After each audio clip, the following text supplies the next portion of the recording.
In the intricate dance of politics, the Democrats have become adept at projecting an image of unwavering commitment to certain principles while quietly abandoning those same principles when faced with real-world consequences. Take, for instance, their professed advocacy for causes like Black Lives Matter and their ostensible dedication to immigration issues. These are subjects they've championed vociferously, adorning their public personas with slogans and hashtags. However, when the impact of these policies hits too close to home, their commitment crumbles. Consider the recent focus on immigration, where the top issue for Republican voters in Virginia was border security.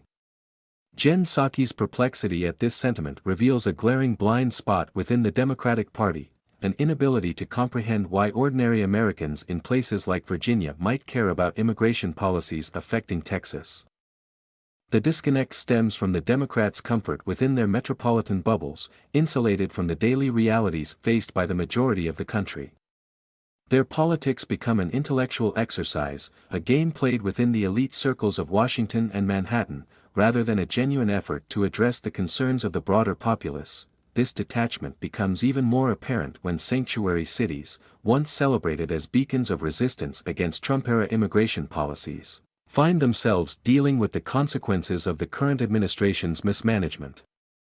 Suddenly, the crisis is no longer an abstract concept but a pressing issue affecting their own neighborhoods. The Democrats' response to this shift in dynamics reveals a disturbing pattern: out of sight, out of mind policymaking. The Democrats' selective concern becomes evident when analyzing their historical stances on issues like Black Lives Matter.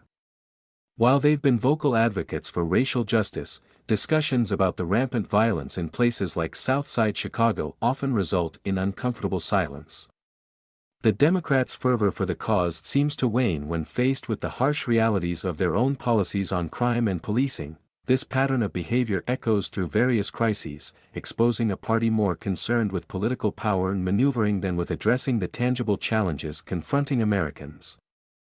Their virtue signaling, once compelling, now appears as little more than a smokescreen, conveniently deployed when it suits their narrative. In the end, the Democrats' ability to say one thing and do another raises significant questions about the authenticity of their purported values. Are these principles genuinely held, or are they merely political tools employed to secure votes and maintain influence? As citizens grapple with the widening gap between rhetoric and reality, the Democrats risk losing the trust of a populace increasingly disillusioned by a party that seems more focused on political posturing than on tackling the pressing issues that impact everyday lives.